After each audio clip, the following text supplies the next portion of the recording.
Hey, scrappy people, and welcome to the Grit and Grace YouTube hop, Team YouTube hop. I am, of course, participating in the YouTube hop, and there is a list in the description box below of everyone else participating in this fun hop with the brand new Grit and Grace collection. Today I'm going to be creating a hybrid layout that I created using a template from designed by Soko from Sweet Shop Designs, and I will link that in the description box below. But it's going to have 4 photos from Thanksgiving 2023, and we are going to create a lot of paper piecing. And now you can see that I have already printed out my background paper with mixed media as well as the paper piecing placement. However, I only left the paper pieces on the background. Say that 10 times fast. I only left the paper pieces on the background so that it would be easy for me to place the new pieces when I am ready to do that. But the first thing I'm going to do is I'm actually going to ink the edges of these paper chevrons, because I think that will add a little bit more depth to this page. I might even ink the edges of the page itself. I think it will add a little bit more depth to the page, and I want to do that in real life rather than digital inking, because I think it looks a little bit more obviously realistic and it's a little bit more fun to do. So I'm going to do that. I might add some actual glitter or something like that on this page as well. So I'm going to put this in fast forward mode while I ink the edges, because it's going to take me a few minutes. All right, here we go in 10x speed. This took me a tenth or 10 times as long as you see here, but I'm using some Catherine Pooler ink to ink the edges of all of these paper pieces, and I actually think that this added a lot to the layout. I really am happy that I got out the mixed media and took the time to ink the edges, because like I said, it really adds a lot, even if it took a minute or two to do. So I'm almost done here with all of the paper pieces. Then I just did decide that I was going to do the background paper as well. So I'm using the same technique with the background and doing the inking on all 4 edges, of course, and going back over and making it a little bit darker in places. Perfect. Now I decide to get out some re-inkers that I have from Catherine Pooler 2. This one is in navy, and it turned out super dark when concentrated like this. Like, it basically looks black. And I thought that I would have a minute to like use a paper towel and sop it up a little bit. And I actually put a little dot where I knew it would be covered up so that I could make sure that it wouldn't screw it up. And you can see it doesn't matter. It soaked in so fast. There was basically no sopping it up. It was already dry. So I don't know. I like it. It's fine. I wish that it was a little bit lighter blue, but it is what it is. So now I'm going to rough up the edges of each one of these paper pieces and put them where they go. So I have the inking and I have the distressing on the edge, and a lot of this is going to get covered up, and I could have looked at the original ahead of time and, figured out where I actually needed to do this, but it was kind of meditative and I enjoyed doing it. So, you go all in when you do things like this. And so here we go. We are almost done here. I'm doing it by color now, just because it was easier for me to keep track than trying to do it piece by piece or like working my way across the layout. I could compare the patterns directly while I was trying to figure out where to put each piece, and that just worked out better for me. But here we go. All of them are down. All right, so here is the final product. My gold foil didn't work, which makes me sad, but you know what? It's not a big deal. It's just kind of texture in the background and we'll deal with it. So now I can start building my layout and adding my photos and clusters with a bunch of my embellishments from the collection. So let's get started there. I think that one goes there. I think this one goes here and this one goes here. Nope. Let me get it this way. All right, let's go. All right, so the first thing I need to do is create my layered embellishments. And to do this for some things, I print multiple copies like these two title pieces here so that they look a little bit thicker like chipboard. But for these hearts, I printed out 2 copies and I'm actually going to trim off the top heart on one of the copies of each heart, and then I'm going to fold it like it shows on the actual embellishment. It's a digital embellishment from the kit.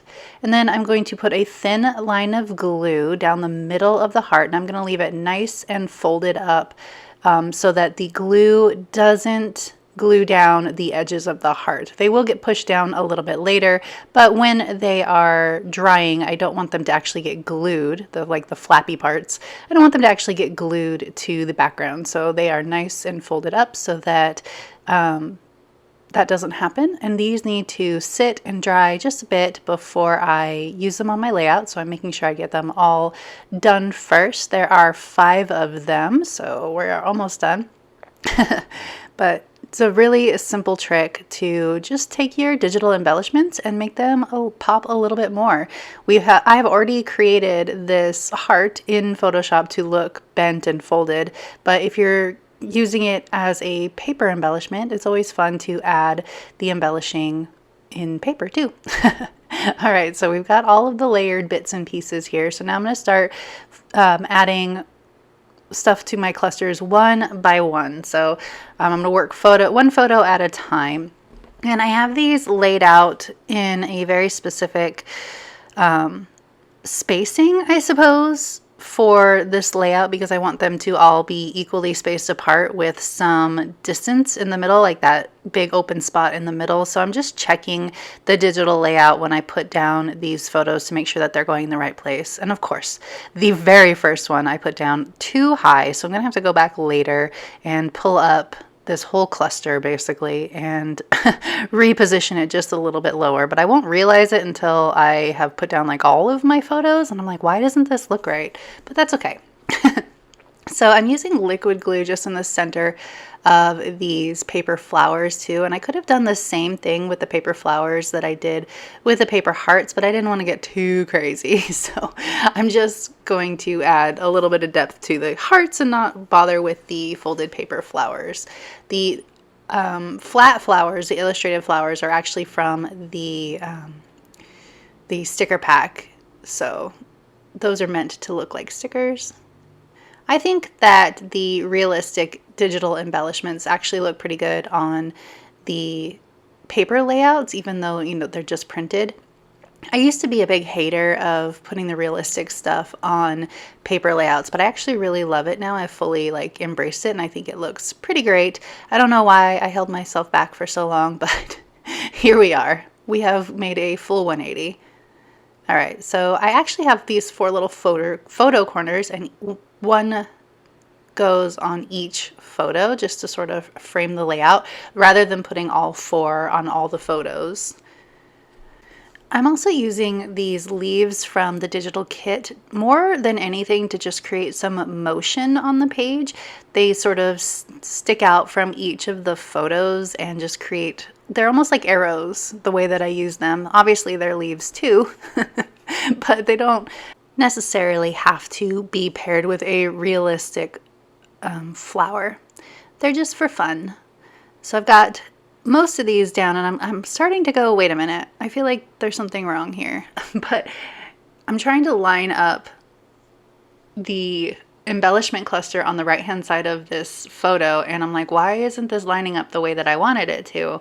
What is wrong here? So I'm gonna go ahead and wing it and put it down where I think it should go anyway. And I realize when I'm doing this that there's something wrong with the layout, but I can't figure out what it is yet. And of course, what is wrong with the layout is that bottom photo is too high. So I'm just gonna keep building my clusters and then I'll figure it out eventually.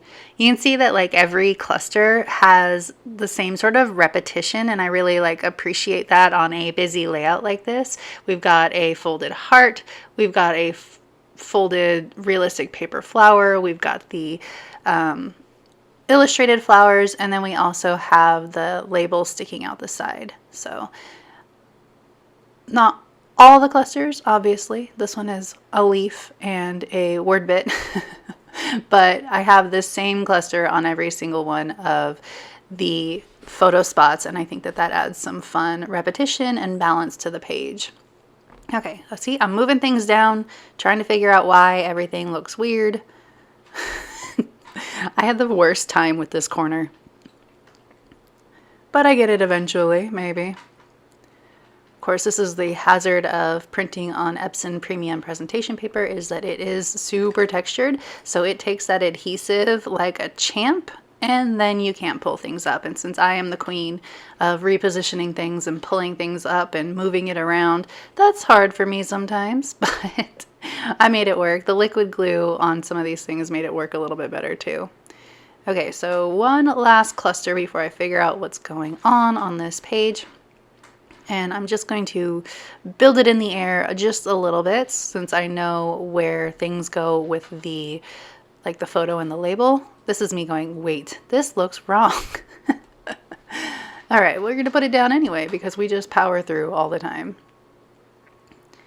Family is the foundation letterboard. We've got our photo corner and the yellow flower.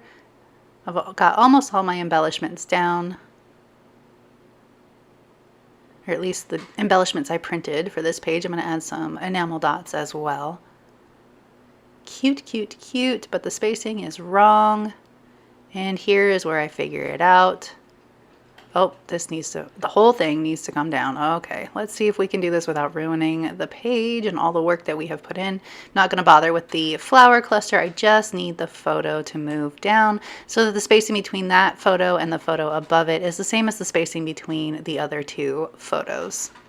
There we go. I know it's such a silly little simple thing, but my designer brain just could not take the uneven spacing. It was too much.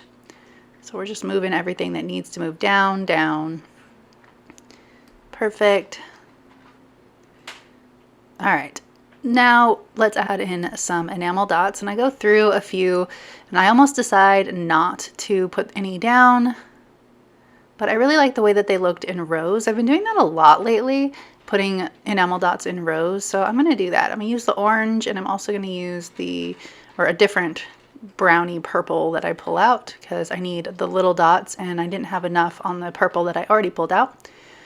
And then I was going to make them vertical on every photo. Then I realized that that far left photo, there's not really anywhere to put it vertically, so that's kind of annoying. So I change it up at the end after I've decided, oops, that's not gonna work. All right, looking for other ones. Luckily, I have about 18.5 billion enamel dots from my 5 years with Cocoa Daisy. So luckily there's an enamel dot for all occasions. Look at me just readjusting this corner incessantly, you guys, just incessantly. But I do figure it out eventually. It does eventually make me happy. So now I'm putting these horizontal, going, why is there only one that is horizontal? That's really annoying. So let's try and put these horizontal. Nope, don't love that either. What are we gonna do here? Nope, let's put them back. And we're just gonna deal with it. But that is it for this video.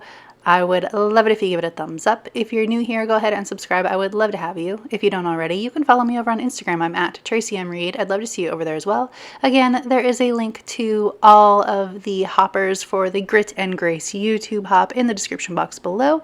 And I will see you next time. Thank you.